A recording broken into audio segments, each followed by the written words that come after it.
शालू तैयार हो ऑफिस के लिए निकल ही रही थी कि तभी पापा जी की आवाज़ सुनाई दी। शालू, इधर आओ बेटा, मुझे तुमसे कुछ ज़रूरी बात करनी है। शालू ने कहा, पापा अभी मुझे देर हो रही है, ऑफिस का समय हो गया है, शाम को बात करते हैं। पापा ठीक है जाओ। और वह निकल गई। उससे तो लखन जी ने जाने को कह दिया, किंतु उसके जाते ही मीना जी पर बरस पड़े। यह सब तुम्हारे लाड प्यार का ही करा धरा है। जो लड़की बात तक करने को तैयार नहीं है, क्या ज़रूरत है नौकरी करने की। अगर करनी ही है तो अपने घर जाकर करे, कम से कम उसकी शादी कर, अपने भार से मुक्त हूँ। मैं कहता हूँ कि समझाओ उसे, वह तो ना समझ है, परंतु तुम्हारी बुद्धि पर क्या पत्थर पड़ गए हैं। तभी मीना जी ने आंखों में भर आए आंसुओं को रोकते हुए चुपचाप चाय के बर्तन उठाए और किचन में चली गई। किचन में जाकर वह अपने आंसुओं को रोक नहीं पाई। कोमल, जो कि उनकी बहू थी, चुपचाप खड़ी खड़ी देख रही थी। उसकी समझ में नहीं आया कि वह क्या कहे। तभी बेटे विजय की आवाज़ आई, कोमल कहाँ हो, मेरा टिफ़िन कहाँ है, मेरा ऑफिस बैग निकाला। तुमसे कोई काम समय पर नहीं होता, पता नहीं क्या करती रहती हो। बड़बड़ाते हुए निकल गया। कोमल आंखों में आंसू लिए उसे जाते देखती रही। शाम को चाय पीने के बाद लखन जी बहुत बेचैनी से शालू के आने का इंतज़ार कर रहे थे। तभी फ़ोन पर बात करते हुए शालू घर में प्रवेश किया। शालू, अब समय है, लखन जी की आवाज़ गूंजी। हाँ पापा, आती हूँ, मीना जी बोली। थकी हुई आई है, पहले उसे कुछ चाय पानी तो कर लेने दो। लगभग चीखते हुए लखन जी बोले, तुम चुप रहो। तभी उसकी आवाज़ सुनकर शालू अपने कमरे से निकलकर आई और उनके पास बैठते हुए बोली, हाँ पापा, पूछिए, क्या पूछना है आपको मुझसे। ध्यान से सुनो, और मुझे तुम्हारी सहमति ही चाहिए, मैं ना नहीं सुनना चाहता। मैंने कल विनायक और उसके माता पिता को बुलाया है, वह कल तुम्हें देखने आ रहे हैं। हर हालत में यह रिश्ता करना चाहता हूँ, क्योंकि परिवार और लड़का मुझे उपयुक्त लगे, और मैं तुमसे केवल हाँ ही सुनना चाहता हूँ, ताकि शादी कर अपनी जिम्मेदारी से मुक्त हो जाऊँ। शालू बोली, पापा, जब सारा निर्णय आप ले चुके हैं तो फिर मेरे से क्या पूछना है। आपने तो मुझे बोलने का हक भी नहीं दिया कि मैं अपने जीवन में इतने अहम फैसले के बारे में सोच भी सकूं। पापा, क्या तुम इतनी बड़ी और समझदार हो गई हो कि मेरे जीवन का अनुभव तुम्हारे सामने बेकार है।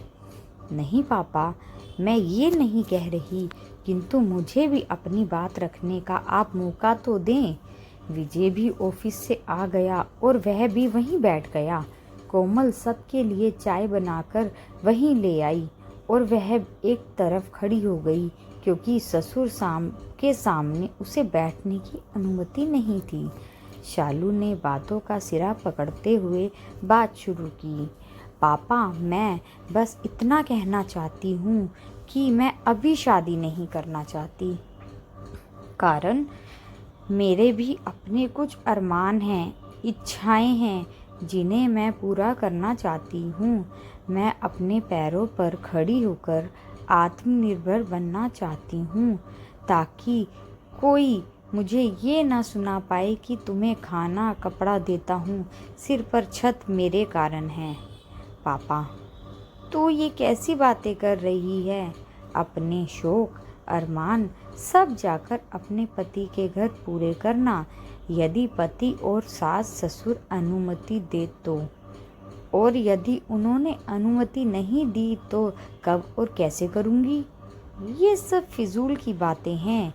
ग्रेजुएशन कर लिया, शादी ब्याह कर अपनी गृहस्थी में रम जाओ, औरतों को यही शोभा देता है। हाँ, यही शोभा देता है कि जीवन भर अपनी स्वतंत्रता दूसरों की इच्छा पर गिरवी रख दो, और वह जैसा नाच नचाए नाचो। हर बात के लिए ताने उल्हाने सुनो, और यदि तकलीफ में रोने का मन करे तो उसकी भी आज़ादी नहीं। घुट घुट कर सास ससुर पति बच्चों की तीमारदारी में अपने अस्तित्व को ही भुला दो। क्या तेरी माँ नहीं है? उसे क्या कमी है? खाना कपड़ा मकान क्या नहीं मिल रहा उसे? मैं माँ की तरह महान नहीं हूँ। मैं ना उनका सा जीवन जी सकती हूँ जहाँ परिवार में अपना गम भी हल्का करने की स्वतंत्रता ना हो। कोई ऐसा मजबूत कंधा ना मिले जिस पर सर रखकर अपने आंसू बहा सके। पापा ने कहा, बहुत बड़ी हो गई है, बड़ी बड़ी बातें करने लगी है। कहाँ से सीखती है यह सब? कहीं तेरी माँ तो तुझे यह सब नहीं सिखाती? शालू चिल्ला पड़ी। माँ को बीच में ना लाएं, ये सब मैंने सीखा है आपके माँ के प्रति व्यवहार से। जब छोटी थी तो नहीं समझती थी। माँ को रातों में रोते देख सोचती थी उनके कहीं दर्द हो रहा है। मैं पूछती थी, माँ क्यों रो रही हो? दवा लगा दूँ तब? मेरी बाल सुलभ बातें सुनकर हंस पड़ती। आँखों में आंसू, होठों पर मुस्कान, यही थी उनकी पहचान। फिर जैसे जैसे मैं बड़ी होती गई कुछ कुछ बातें मेरी समझ में आने लगी। मैं देखती थी कि माँ सुबह से देर रात तक काम में लगी रहती, फिर भी कोई उनसे यह नहीं पूछता कि उन्होंने खाना खाया है या नहीं, उन्हें कोई तकलीफ है क्या। दादी दादू चाचू बुआ और आप भी उन सब पर सवार रहते कि यह नहीं किया वह नहीं किया। हर समय जली कटी सुनाना, ताने उल्हाने मारना, नानू के घर को लेकर उन्हें उल्टा सीधा बोलना। और अब जब मैं पूरी तरह सब समझ गई तो कम से कम मैं तो ऐसा जीवन नहीं चाहूँगी। आपने कब एक अच्छा पति बन माँ का साथ निभाया? आपने माता पिता भाई बहन के कहे अनुसार ही आपने भी तो उन्हें अपमानित किया। अपना घर माता पिता भाई बहन सबको छोड़ आपका हाथ पकड़ आपके भरोसे वह इस घर में आई थी। क्या सपोर्ट दिया आपने माँ को? क्या कभी आपने माँ से पूछा कि वह क्या चाहती हैं? उन्हें क्या अच्छा लगता है? खाने की स्वतंत्रता नहीं, पहनने की नहीं, कहीं आने जाने की नहीं, सिर्फ सबकी इच्छा अनुसार लट्टू सी घूमती रहती। उनका अपना अस्तित्व ही खत्म हो गया। वह केवल मिसेस लखन, किसी की बहू, किसी की भाभी और अपने बच्चों की माँ थी। वो खुद कौन थी, क्या थी, पता नहीं। अब पापा कुछ संपत स्वर में बोले, तू कब से इतना सब सोच रही है? मैंने जब से होश संभाला है माँ को रोते ही देखा है। याद है आपको एक बार जब नानी की तबीयत खराब थी तब आपने उन्हें यह कहकर मेरी माँ की भी तबीयत ठीक नहीं है, चुपचाप उनकी सेवा करो, मायके जाने का भूल कर भी नाम नहीं लेना। माँ कितना रोई थी, कितना गिड़गिड़ाई थी कि एक बार मुझे मेरी माँ से मिला दो, किंतु आपने नहीं जाने दिया। चौथे दिन नानी माँ से मिले बिना ही स्वर्ग सिधार गई। क्या ये अन्याय नहीं था? वह पत्नी है, आपकी बंधुआ मजदूर नहीं, जो उनके जाने से काम की परेशानी होगी, इस कारण वो अपनों से भी नहीं मिल सकती। मुझे याद है माँ नानी का फोटो देख देख कर चुपके चुपके रोती रहती थी। कोई उन्हें सांत्वना भी देने वाला नहीं था इस घर में। पापा, सब कुछ मैंने देखा है। आपको याद नहीं होगा कि एक बार जब चाचू अपने परिवार के साथ आए थे तो आप कितनी चीज़ें बाजार से लाए थे। माँ से कैसे उनकी खातिरदारी करवाई थी। घंटों वह रसोई में ना जाने क्या क्या बनाती रहती थी। बुआ के आने पर दादी माँ को कितना सुनाती थी। नंद आई है, ये बना वो कर। माँ चुपचाप करती रहती, किंतु आज तक कभी मेरी मौसी अपनी बहन से मिलने नहीं आ सकी।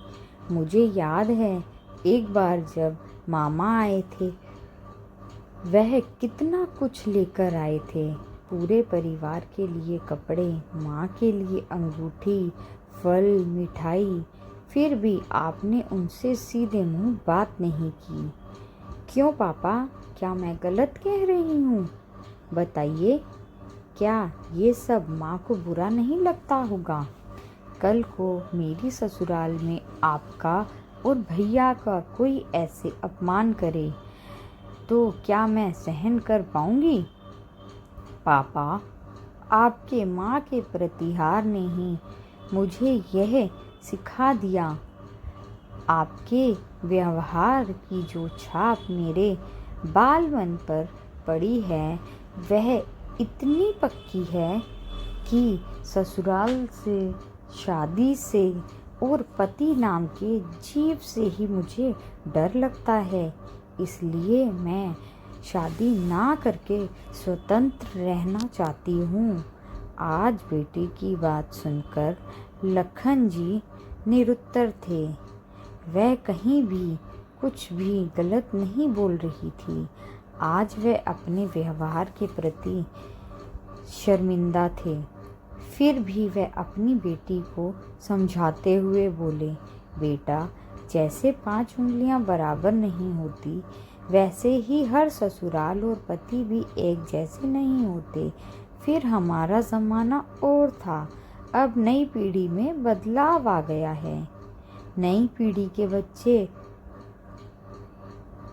अपनी पत्नी का ध्यान अच्छे से रखते हैं, तू चिंता मत कर। हाँ, जैसे भैया मेरे कोमल भाभी का रखते हैं। क्या उम्र अभी उनकी, आप लोगों ने उन पर कितनी पाबंदियां लगा रखी है। साड़ी पहनो, सिर ढको, कोई और ड्रेस का तो सोचना ही नहीं। कोई पूछता है कि उन्हें क्या खाना पसंद है, कहाँ आना जाना चाहती है, वो जीवन में क्या शौक रखती है, क्या करना चाहती है। भैया ने कभी जानने की कोशिश की? यदि भैया इतने ही समझदार होते तो वह माँ की तकलीफ़ समझते, उसे कम करने का प्रयास करते। वह मुझसे 4 साल बड़े हैं, किंतु वह तो आपके नक्शे कदम पर चलकर पत्नी नामक जीव को अपने पैरों की जूती ही समझते हैं। माँ की स्थिति में और भाभी की स्थिति में क्या अंतर है, सिवाय इसके कि दादी की तरह माँ उन्हें कभी परेशान नहीं करती, सो वह कमी आप पूरी करते हैं। माँ के साथ की सिमी आंटी, सोना आंटी और भी वह सब कितना खुश रहती हैं। वह तो आपके ज़माने के हैं। अब भैया के शर्मिंदा होने की बारी थी। बाप बेटे अपने व्यवहार के कारण बगले झांक रहे थे। शब्द उनके मुंह से नहीं फूट रहे थे। आज बेटी ने उन्हें सच का आईना जो दिखा दिया था। पापा, मैं स्वतंत्रता के एवं कोई सुख नहीं चाहती। मेरी कुछ शर्तें हैं, वो कल आप पहले विनायक और उसके परिवार वालों से पूछ लेना। यदि उन्हें मंजूर हो तो मैं शादी करने के लिए तैयार हूँ। मैं अपनी इच्छा, अपने अरमान पूरे करूँगी, नौकरी करूँगी। मुझे मेरे मायके में के नाम पर ना तो कोई उल्हाना देगा और ना आप लोगों से मिलने से कोई रोकेगा। जब इच्छा होगी मैं आप लोगों से मिलूँगी। मेरे मायके वालों का परिवार में उतना ही सम्मान होगा जितना उसके परिवार वालों का। मेरे पहनने, खाने, आने जाने पर कोई रोक टोक नहीं होगी। जैसे मैं रहना चाहूँगी रहूँगी। यदि उन्हें यह सब मंजूर है तो ही बात आगे बढ़ेगी, नहीं तो मैं जीवन में उस सुपुत्र का इंतज़ार करूँगी जो मुझे, मेरी भावनाओं को समझेगा, मेरा साथ कदम कदम पर देगा, जो मुझे केवल अवैतनिक कर्मचारी 24 घंटे 365 दिन की ना समझकर वास्तव में मेरे सुख दुख का साथी होगा। मेरा पति होने के साथ साथ वह मेरा दोस्त भी होगा, जिससे मैं बिना डरे बिना झिझके अपने मन की बात कर सकूं। जब मुझे ऐसा साथी मिलेगा तब मैं आपकी अनुमति से उससे शादी कर लूँगी। आप मेरी चिंता छोड़ दें। पापा और भाई अपनी करनी पर सिर झुकाए निरुत्तर थे और शालू उठकर अपने कमरे में चली गई। दूसरे दिन से शालू को घर में पापा और भैया के व्यवहार में बदलाव नजर आया। मीना जी को अपनी बेटी पर गर्व था। उनकी बेटी को उनकी तरह घुट घुट कर जिंदगी नहीं गुजारनी पड़ेगी। Thank you for watching.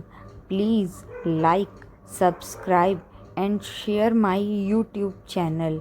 ऐसी ही हिंदी की कविताएं, मोरल स्टोरीज, हिंदी कविताएं तथा अन्य हिंदी हार्ट टचिंग स्टोरीज सुनने के लिए मेरे चैनल को सब्सक्राइब कीजिए और बेल आइकन को हिट कीजिए। Thank you for watching.